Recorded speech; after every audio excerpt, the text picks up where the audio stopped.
In front of the entire Detroit plant, Lucas Ryan tore Mason Carter's badge in half and called him a broke mechanic who hid behind his daughter to excuse his own incompetence. Mason said nothing, only wiped the grease from his hands and looked at the rescue vehicle waiting to be shipped to the city, then said quietly that the braking system would kill someone. The floor laughed. Security dragged him through the rain in front of the cameras. But the moment the gate slammed shut, Mason dialed a single number. 10 minutes later, Amelia Catherine walked in and gave one order: fire every one of them now. The Detroit plant opened its doors before sunrise, when the sky was still the color of wet concrete and a thin rain drifted sideways under the floodlights.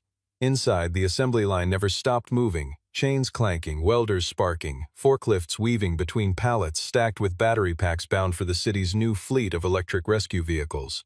The whole building smelled of ozone and hot metal, and every worker on the floor understood that the delivery date was no longer a suggestion, it was a countdown. Mason Carter walked in through the side entrance the way he always did, 10 minutes early, wearing a jacket that had seen better winters, his hands already carrying the faint stain of grease that no amount of soap ever fully lifted. He moved without hurry but without wasted motion either, the walk of a man who had learned long ago that exhaustion was something you carried quietly, not something you announced. He was a single father, and the bills that waited for him at home were the kind that did not care how tired he was: rent, medicine, a little girl's school fees, though none of that showed on his face when he clocked in. Nobody on the management side paid him much attention. He had no office, no title stitched onto a lanyard, no seat at the meetings where decisions about the plant's future were made. He wore coveralls, not a blazer, and in a building where status was measured by the cut of a jacket that made him invisible to the people who mattered, or so they believed. Lucas Ryan crossed the floor like a man who had already won every argument he would ever have. He was the plant director, and he wore that fact the way some men wear cologne, thick and impossible to ignore. He barked at a line supervisor about falling behind schedule, then reminded a cluster of assemblers, loudly enough for the whole bay to hear, that anyone who slowed down the shipment could consider themselves replaceable. On a screen mounted near the executive corridor, Amelia Catherine appeared for an internal briefing, her face composed but her eyes carrying the particular strain of someone who had not slept properly in weeks. She was 33 and already running a company under siege, fielding calls from the board, from city officials, from reporters circling the story of a manufacturer promising to reinvent emergency response vehicles. This shipment, an entire fleet of electric rescue trucks for the city of Detroit, was not just another contract. If it succeeded, the company would become the new standard in the industry. If it failed, thousands of jobs would go with it. Mason was assigned to inspect the first completed vehicle rolling off the final line, a routine task that any senior mechanic could have handled in an afternoon. He climbed into the service bay beneath the truck and began working through the checklist methodically, the way he approached everything, and it was there, under the hum of overhead lights, that he noticed something wrong. The hydraulic pressure readings fluctuated in a pattern that should not have existed. The brake control module answered a fraction slower than the specification allowed, and somewhere in the digital log, an error code had been deleted, not resolved, simply erased. He brought it to Jackson Owen, the lead engineer, who barely glanced at the readout before waving it off as a minor sensor glitch, nothing worth holding up the line for. Mason did not argue. He simply wrote the numbers down in the small notebook he kept in his breast pocket, the same notebook he had carried for years, filled with measurements that no one but him ever seemed to care about. That evening, as the shift wound down and the floor lights dimmed to their overnight setting, Mason stood beside the gleaming rescue vehicle under the work lights and said quietly to David Aaron, the older mechanic who had spent 3 decades on that same floor, that if this truck ever went screaming down a crowded street with someone's life on the line, it was not going to stop in time. Mason stayed behind after his shift ended, alone in the service bay with nothing but a work light and the low hum of the building settling for the night. He wanted to see the brake assembly with his own hands rather than trust a screen, so he pulled the housing apart piece by piece, and what he found made his stomach tighten. A cheaper component had replaced the original part inside the pressure regulation cluster, a substitution that shaved cost and saved time on the production schedule, but under a full load, the emergency braking response would lag by several critical seconds. For an ordinary vehicle, a few seconds might mean a hard stop and a scare. For a rescue truck moving through city streets, a few seconds could mean the difference between saving a life and ending one. Mason pulled the technical files and matched serial numbers, confirming that the regulation cluster listed in the official documentation did not match what was actually sitting inside the truck. David Aaron found him there past midnight and warned him, gently but firmly, to be careful, reminding him that Lucas had already pushed out 2 other employees who had once dared to question the quality of a shipment. Mason nodded but kept working because the warning did not change what he had seen with his own hands. The next morning, he filed an internal report and brought it directly to Jackson Owen, laying out the pressure readings, the temperature spikes, and the delayed response times in plain language. Jackson dismissed it almost before Mason finished speaking, telling him flatly that a line mechanic did not have the background to understand the control algorithms running the braking system. Mason did not raise his voice. He simply pointed to the data again, the rising temperature curve, the pressure drop, the way the automated system was compensating incorrectly for a fault it did not fully register. Jackson's tone shifted, and instead of addressing the numbers, he brought up Mason's attendance record instead, the handful of late clock-ins tied to his daughter's school runs, implying that his personnel file was not exactly clean. That was when Lucas Ryan walked in, catching the tail end of the exchange, and within seconds he had reframed a technical safety concern into a disciplinary matter. He told Mason plainly that if he dared to slow down the handover ceremony, he would be gone before the day was over. Mason held his ground and asked calmly that the vehicle be pulled from the delivery list until the regulation cluster could be properly replaced. Evelyn Madison sat in on the brief meeting that followed and noticed the mismatch between the technical findings and the financial paperwork crossing her desk, but she said nothing, unwilling to be the one who disrupted a contract this large.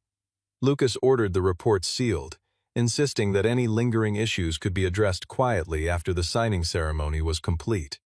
Mason left the office and returned to the service bay one more time before the end of the night, the building empty now except for the hum of machines left running on standby. On the screen in front of him, he found the line where the original error code had been manually cleared, a timestamp and a username attached to the deletion, plain as day for anyone willing to look. It was no longer a mistake he was looking at. It was a decision made deliberately by someone who understood exactly what they were hiding, and Mason closed his notebook knowing tomorrow would not be an easy day. By morning, the entire floor had gathered for the final walkthrough ahead of Amelia Catherine's scheduled visit to the plant. The lights overhead burned brighter than usual, as if the building itself had been dressed up for inspection, and every surface had been wiped down until the chrome on the rescue trucks threw back a hard, clean glare. Lucas Ryan chose that moment, in front of the assembled workers, engineers, and security staff, to call Mason out into the middle of the floor. He held Mason's report in one hand and read a few lines aloud in a mocking tone, calling him a broke mechanic who wanted to play hero. The workers around them went quiet in the particular way a room goes quiet when it senses someone is about to be humiliated and does not know whether to look away or watch. Mason stood still, his jacket still damp from the drizzle outside, his hands loose at his sides, not defensive, not defiant, simply present. Jackson Owen chimed in beside him, telling the crowd that a man who spent his career tightening bolts and swapping old-fashioned brake pads had no business questioning a modern electric control system. Hunter Connor, the head of plant security, stood near the gate with his arms crossed, his presence alone enough to remind everyone what happened to people who caused trouble. Lucas brought up the fact that Mason had once requested a shift change because of his daughter, twisting it into proof that Mason was not fully committed to his job. Mason did not rise to the bait. He simply asked again that the truck be tested under a real load before it left the building. Lucas ordered a technician to run a simulation instead, one designed to make the truck look flawless, complete with clean graphs and a green light that satisfied no one who understood what those numbers actually meant. Mason pointed out immediately what the simulation left out: no emergency load, no realistic road temperature, no accounting for the delay in the braking response he had already measured with his own hands the night before. A few workers exchanged uneasy glances, the first cracks of doubt spreading through the room like water finding a crack in old concrete. Lucas's patience snapped. He tore Mason's employee badge in half in front of everyone and declared him terminated on the spot, accusing him of causing unrest, delaying production, spreading panic, and defying direct orders from management. Hunter Connor stepped forward and told Mason it was time to leave the building. David Aaron started to move toward them, but Mason gave him a small, deliberate signal to stay back, unwilling to drag anyone else into what was happening. Mason gathered his small toolbox, keeping the notebook full of measurements tucked safely inside his jacket. As security walked him toward the gate, he passed the gleaming rescue truck being prepped for its handover seal. He turned once and spoke clearly toward the security camera mounted above the gate, saying that the vehicle behind him was not safe to be on the road. Lucas laughed loudly enough for the whole floor to hear and told the guards to close the gate behind him. Mason stood outside in the rain, stripped of his job, his badge, and whatever dignity the room had left him with, water running down the back of his collar while the plant windows glowed warm and dry behind him. But for the first time all morning, he reached into his pocket and pulled out his phone with a calm that unsettled anyone still watching through the gate. A stillness that looked less like defeat and more like a man who had simply been waiting for the right moment to move, patient the way only someone who had already survived worse things could be. Mason did not call a lawyer. He did not call a reporter, and he did not call the police. He dialed a private number saved under two short words, safety lock, a line he had not used in years. An automated voice asked for a technical verification code, and Mason recited a sequence tied to the original prototype braking system, numbers he had never forgotten no matter how long it had been since anyone asked him for them. The line went silent for a few seconds before routing directly to the highest level of the executive office. Amelia Catherine was mid-meeting with the board, preparing to head to the plant herself for what was supposed to be a photograph and a handshake to mark the handover of the contract. Her assistant interrupted with a note that a red protocol emergency call had come through, and the caller identified himself as Mason Carter. Amelia froze for a moment at the name. It had surfaced once before, buried deep in old project files tied to the very first rescue braking prototype the company had ever built. Years earlier, Mason had served as an early test technician on that original safety system, though when the company restructured, his name had quietly slipped down into an appendix nobody bothered to read anymore. Mason did not waste time explaining that he had just been fired. He went straight to what mattered. The current shipment carried a faulty pressure regulator, the inspection report had been altered, and the plant's own security cameras had captured the entire incident. Amelia asked if he was certain. Mason answered that if the truck left the building, people were going to pay for it with their lives. He sent over photographs of the mismatched serial number, the deleted error log, and a short audio clip of Lucas pressuring him into silence, each piece of evidence arriving on Amelia's screen like another stone dropped into a still pond. Amelia stood up in the middle of the meeting without excusing herself. Members of the board urged her to delay, worried about the damage a public scandal could do to the company's reputation just days before the ceremony. Amelia understood, in that instant, exactly what kind of decision this was. She could protect the company's image for a little while longer, or she could protect the people who would eventually be riding inside those trucks. There was no version of leadership where both choices were acceptable at once, and she was not willing to pretend otherwise. She gave the order to turn her convoy around and head straight for the plant, and in the same breath, she authorized an immediate remote lockdown of every vehicle in the shipment that had not yet been handed over to the city. Outside, the rain kept falling over Detroit, indifferent to the fact that somewhere inside a moving car, a decision had just been made that would tear an entire management team apart before the day was over. The gate had barely closed behind Mason when Amelia Catherine's convoy pulled into the lot, tires hissing on the wet pavement, headlights cutting through the gray morning like an announcement that something had already changed. Lucas Ryan straightened his tie the instant he saw the cars, his whole posture shifting into the practiced professionalism he reserved for people above him. Amelia stepped out without a smile and without a handshake, walking straight past him to ask, in front of everyone, where Mason Carter was. Lucas told her Mason had been terminated for causing unrest and failing to fit the company culture. Amelia asked for the gate and floor security footage to be pulled up immediately. Hunter Connor shifted uncomfortably, and Jackson Owen avoided her eyes entirely, suddenly very interested in the tablet in his hands. Amelia had Mason brought back inside, in front of the same crowd that had watched him get thrown out less than an hour earlier. He walked back in, still soaked from the rain, toolbox in hand, carrying no trace of triumph on his face, only the same steady focus he had carried all morning. Lucas tried once more, suggesting that a chief executive should not be taking advice from a mechanic who had just been disciplined for insubordination. Amelia's answer was flat and immediate. A title, she said, did not decide what was true. She asked Mason to explain the defect in 3 minutes or less. He laid it out clearly, without jargon, describing how the faulty pressure regulator caused the emergency brakes to respond late under a full load, how the heat climbed, and how the automated system compensated incorrectly for a fault it never should have had to manage. Amelia turned to Jackson and asked him to respond. He reached for complicated technical language, trying to bury the issue in terms most people in the room would not follow, but Mason calmly pulled up the actual test data from his notebook and let the numbers speak for themselves, plain and undeniable on the small screen he held up for the room to see.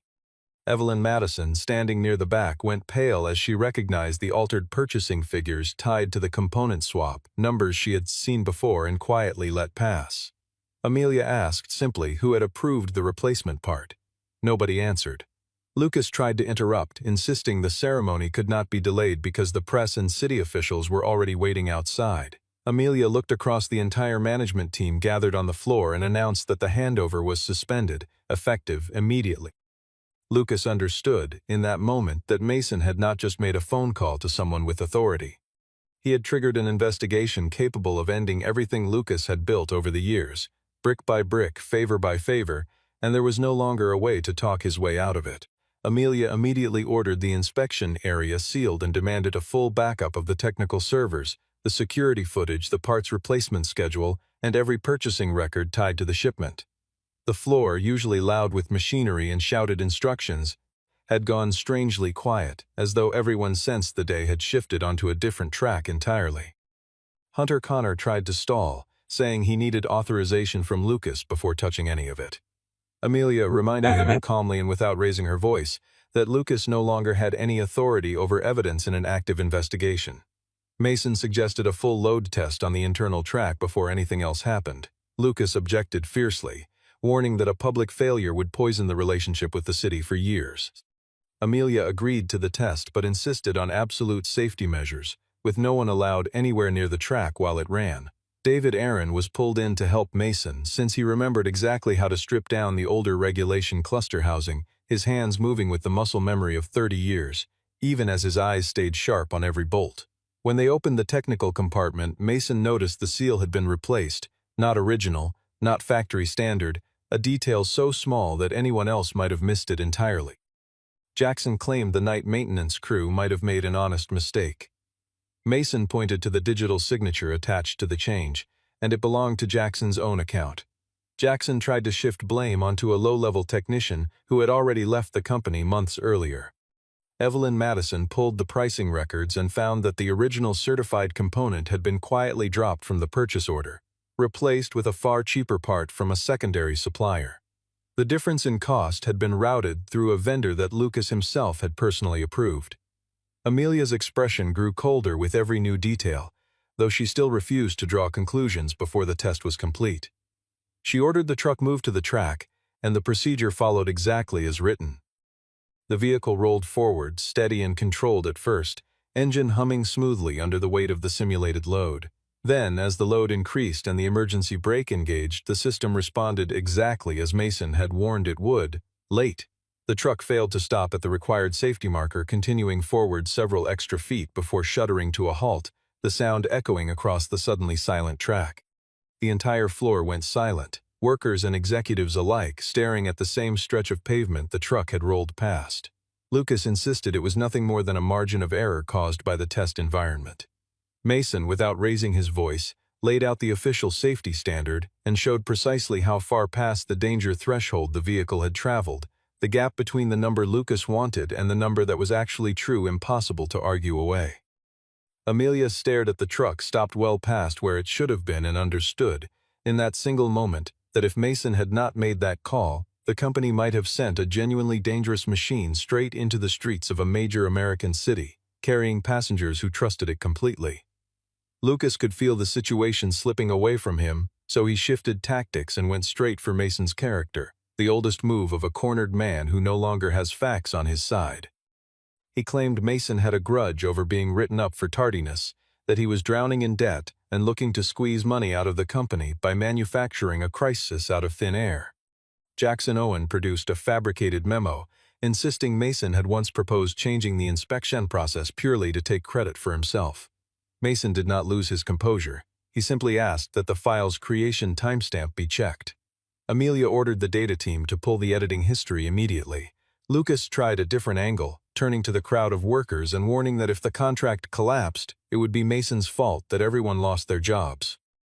A few workers shifted uneasily, doubt creeping back into faces that had started to soften toward Mason only minutes earlier, the fear of losing a paycheck a powerful thing even among people who wanted to believe him. Mason looked at them and said plainly that he did not want anyone to lose their job, but a defective rescue vehicle on the road could cost an innocent person their life, and no paycheck was worth that trade. David Aaron stepped forward and confirmed publicly that Mason had raised the alarm days earlier, long before any of this became a spectacle in front of cameras and city officials. Lucas turned his threats toward David, but Amelia cut him off before he could finish the sentence. Hunter Connor received word that someone was attempting to erase footage from the security server. Amelia immediately ordered Lucas and Jackson's system credentials locked. Jackson's confidence cracked visibly, fear replacing the arrogance he had worn all morning. Evelyn Madison finally admitted she had noticed the unusual spending months earlier but had stayed quiet after Lucas pressured her, framing it as a cost-saving directive that came from above, one she now understood she should have questioned much sooner. Amelia told her plainly that no directive from anyone justified trading away passenger safety, and that silence in the face of danger was its own kind of failure. Lucas made one last attempt, claiming that Mason was not a licensed engineer and that none of his analysis carried any real weight in a legal or technical sense. The floor fell silent again, the kind of silence that settles when everyone senses a final card is about to be played. Mason did not argue the point. Instead, he reached into his toolbox and pulled out an old, worn copy of an original testing document from years earlier, its edges soft from age and handling. Buried in the paperwork was a technical signature, Mason Carter's own name, attached to work on the earliest version of the braking safety protocol that had shaped everything the company built afterward. Amelia recognized immediately that this was the missing original file, absent from the company's current archive, a piece of history someone had allowed to slip through the cracks of a corporate reorganization. She realized in that instant that Mason was not simply a mechanic who happened to notice a flaw. He had once helped build the very safety protocol that Lucas was now quietly dismantling for the sake of a deadline, and the irony of that was not lost on anyone still standing on the floor. Amelia ordered the archive team to pull the full legacy file on the rescue braking project, a request that sent two analysts scrambling through servers that had not been touched in years, cabinets of old records nobody had thought worth digitizing properly. The documents confirmed that Mason had once served as a key test technician during the earliest prototype phase of the braking system, work that had never made it into any modern company profile or promotional history. He never carried a grand title because when the company restructured years earlier, the new management team quietly folded his name into a support staff category, filed away and forgotten by everyone except the system itself.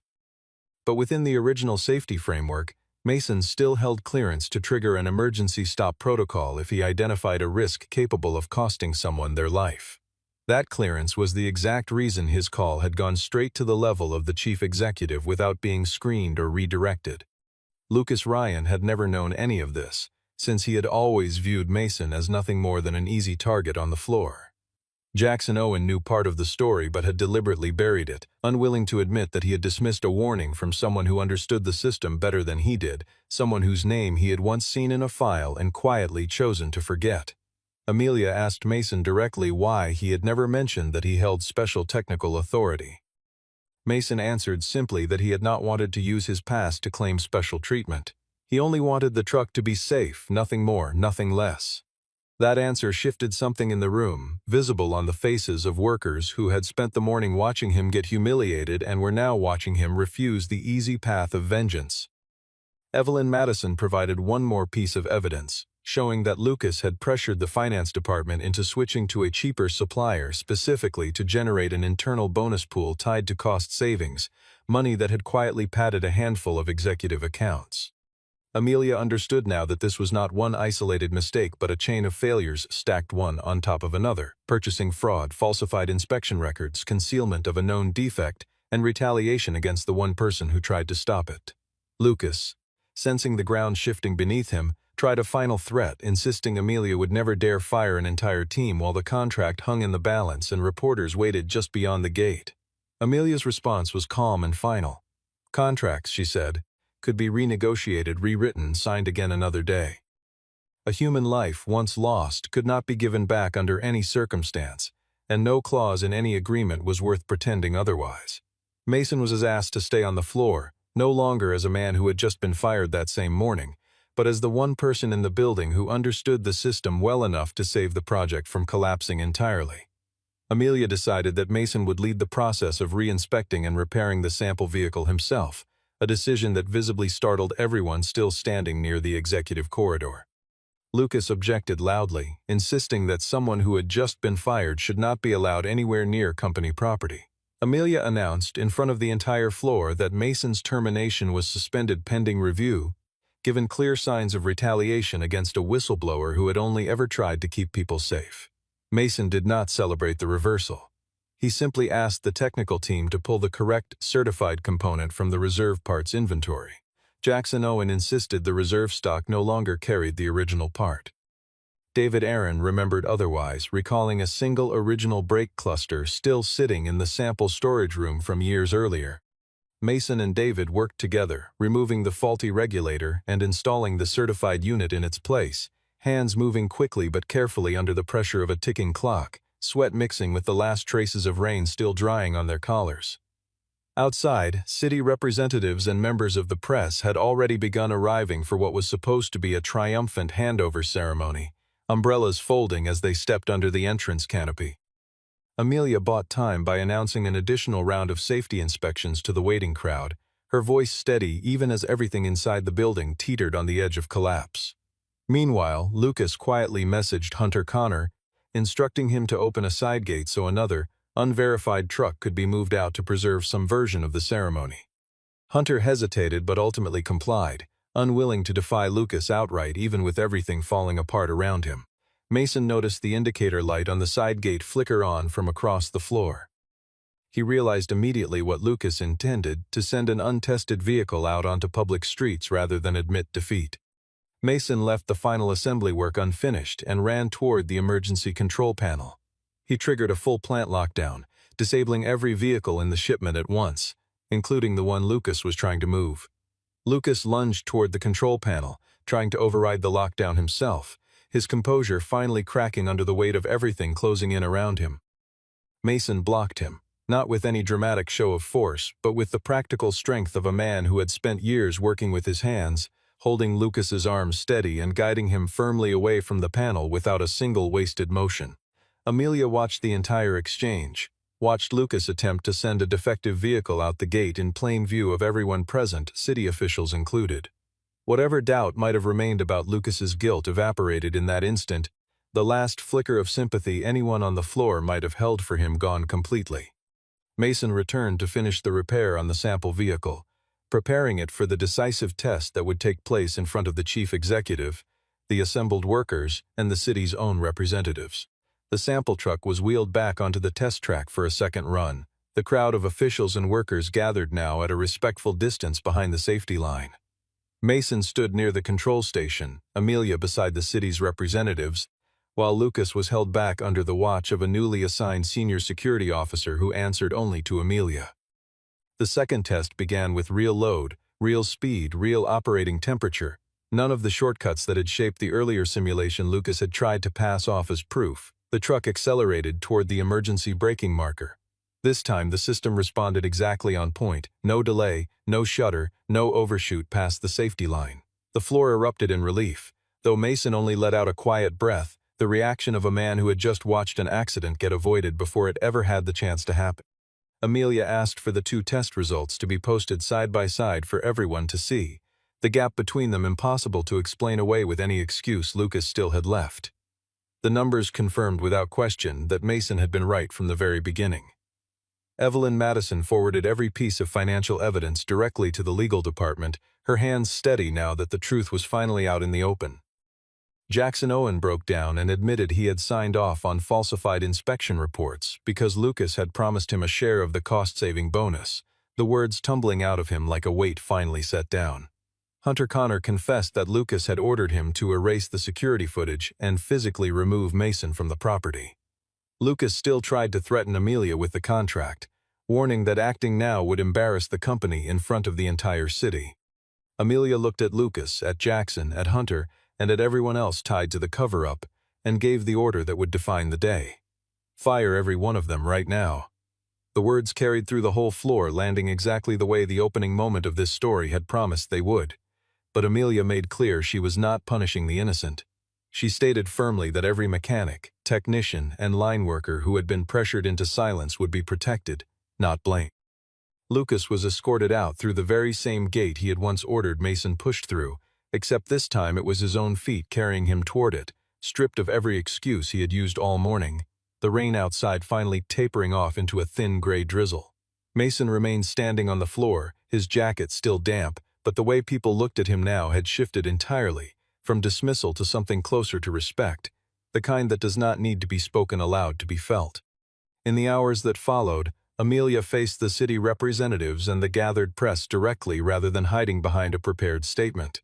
She told them plainly that the company had discovered a safety defect before delivery and had voluntarily halted the handover to inspect the entire shipment, choosing honesty over the appearance of a flawless launch.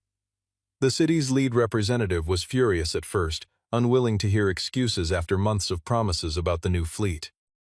Mason was invited to explain the situation in his own words, plain and unpolished, without any attempt to make himself sound more impressive than he was. He said simply that a rescue vehicle was supposed to arrive to save someone's life, not become another danger on the road. The honesty in his voice did something that no polished corporate statement could have managed, and the city representative agreed to extend the inspection timeline rather than cancel the contract outright. Amelia turned to Mason afterward and offered him his job back, though not the same position he had held that morning. She asked him to lead a newly created department responsible for field safety inspection across the entire vehicle line. Mason did not accept immediately. He told her, in front of the remaining staff, that he would only take the role if every other mechanic on the floor was protected from retaliation, and if the company built a real internal process for reporting safety concerns, one that could not be buried by a single manager's ego. Amelia agreed without hesitation, right there in front of everyone still standing on the floor. David Aaron was brought on to help build a training program for younger mechanics coming up through the plant, passing along the kind of hands-on knowledge that no manual ever fully captured. Evelyn Madison took responsibility publicly for staying silent when she first noticed the irregular figures, accepting a temporary demotion while the internal investigation continued. Mason never seemed interested in watching anyone else fall. He wanted the system fixed, not a parade of enemies punished for the sake of it, understanding that a workplace built only on fear of consequences would eventually produce the same failures all over again. At one point during the long afternoon, his phone buzzed with a short message asking if he was on his way home yet. He looked at it for a moment, a tired but genuine smile crossing his face, and typed back a short reply before slipping the phone into his pocket. Amelia noticed the exchange but chose not to ask about it, respecting the boundary between what belonged to the company and what belonged only to him.